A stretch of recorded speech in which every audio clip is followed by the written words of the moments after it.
Hey, what's up? Jonathan Liu here, and just in this video, I'm going to do another quick meditation breakdown of a meditation I did actually last night. And I'm going to go ahead and just share my screen real quick. I've been doing this thing where I meditate and I've been journaling, reflecting. I had this idea to do a 30-day meditation challenge here in March 2025. So, kind of documenting things. Today is March 1st, and I'm going over what I did yesterday. So, yesterday was a Kyle Cease general meditation. It's a guided meditation from Kyle Cease's meditation bundle. And it was pretty good. It was about 50 minutes. I said that I didn't get a whole lot of aha moments or huge shifts, but I did have another layer of the people pleaser in me that was let go. And I'm gonna kind of just gonna go through what it was. And by the way, I've been kind of just sharing the screen and going through what I've been journaling. Just it helps me reflect. But if you prefer, let me know. Do you prefer me just like sharing with you like this, where I can tell you about the actual, um, like the actual message this way without the screen? I don't know. It's probably better for, I guess, Instagram or shorts and things like that if I didn't share it, but I'm just going to share it right now because I feel like it. Okay, anyways, so I began the meditation yesterday and I was just kind of following Kyle's voice, getting to the right state. He kind of guides you through this. He's got sounding bowls and really cool, like certain specific hertz frequencies. And I realized like getting into the state, and as I was beginning the meditation, that my thoughts started to kind of drift to like, how can I make a video or post that's going to capture more attention or get more views? And I realized that that was me going back to my old ways of thinking. And of course, I'm making these videos. I do want to help others, but I'll be honest, I think I'm really doing this just for me personally. I've been guided to do this probably 3 times in the last year and a half or two. And now I'm finally getting out there and doing it. But as I continued with this, I realized that I'm doing this, and there was kind of like a people pleaser in me, and that I'm doing this because I'm supposed to, instead of like I want to, and I'm choosing to do this to help others. It's more like, oh, it's an obligation. I'm supposed to do this, right? It's the right thing to do. And as I dove deeper, I realized that it was really from my childhood, right? Wanting to please my mom and her instilling this belief that we have to help others because it's the right thing to do. That's what we're supposed to do. She's a Buddhist, and it's just ingrained in her to help other people. And culturally, like we're all told, yeah, it's good to help other people, have the servant's heart, give back.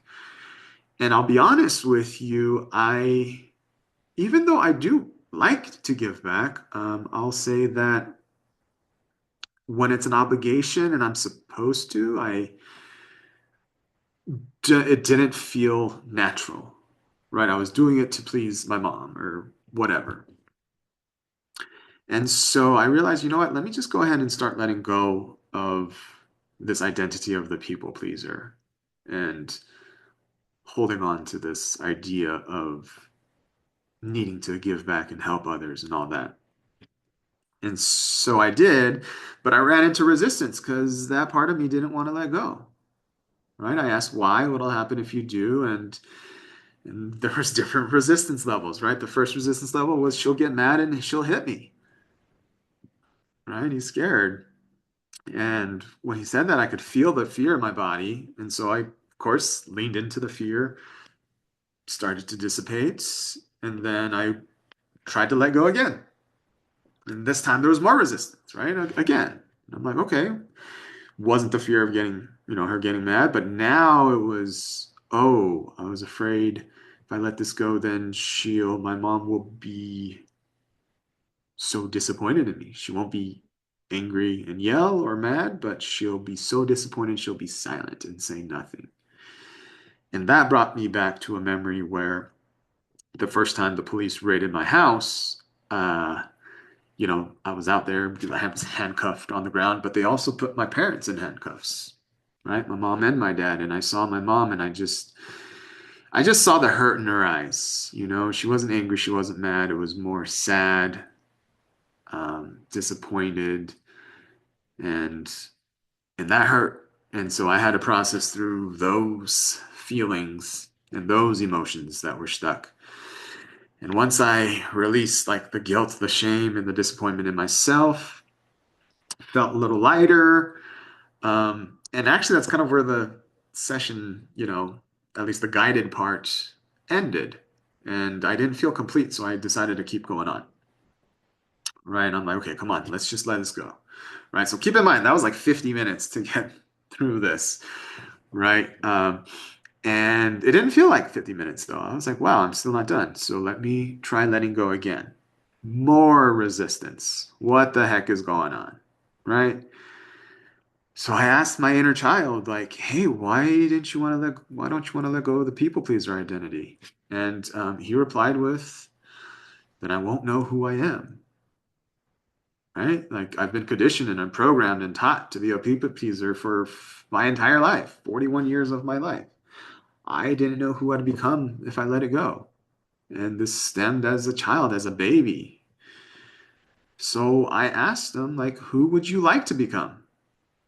And this is so crazy because that part of me had no idea, like, never thought for himself, was always told what to do and was programmed and conditioned and all these things. He didn't know he had the choice of who he wanted to become. Not at that time, right? As a baby, as a toddler, as an infant, as a, 3, 4, 5 year old. He didn't know. So I asked him, well, what kind of person do you want to be? And a few minutes passed by, and I heard that he does actually want to help other people and he does want to give back. And he's tired of taking, right? Because this is kind of crazy because I had this kind of obligation to always give back and give to others and be a giver that I ended up, yeah, I actually ended up becoming a taker. But like in front of people, like in front of friends and in front of people, I look like I'll pay for people's lunches, I'll pay for their dinners, or I look like I was giving back, but there was some resentment internally for that. And I'm really a taker. I would take as much as I could too, right? Something offered me something, I'm taking it, right? But I wasn't expressively showing it. It was internal. And then I realized, wow, you know what? I truly do want to give back and contribute and help others, like authentically. It was just, I had to let go of the obligation of it, trying to please my mom. Coming from there, let that go, and now coming from a place authentically wanting to give back and be kind. And that's who I wanted to be. And so I am helpful, I am kind, I am a giver. Those are kind of the affirmations or the statements of truth that I would like to embody and ingrain. And I just say thank you, thank you, thank you, and it is done. It is done, is done, is done. Something I learned in Theta Healing, just commanding it to happen, being grateful for it. And that is it for this little meditation breakdown. I hope this helped. Let me know in the comments below if you like this, just the regular screen where I'm talking, or do you want me to share the screen of my journaling? Is this helpful? Is it not? Cool, you made it all the way to the end. High five for you. Subscribe, like the video here, and I'll catch you in the next one. Bye for now.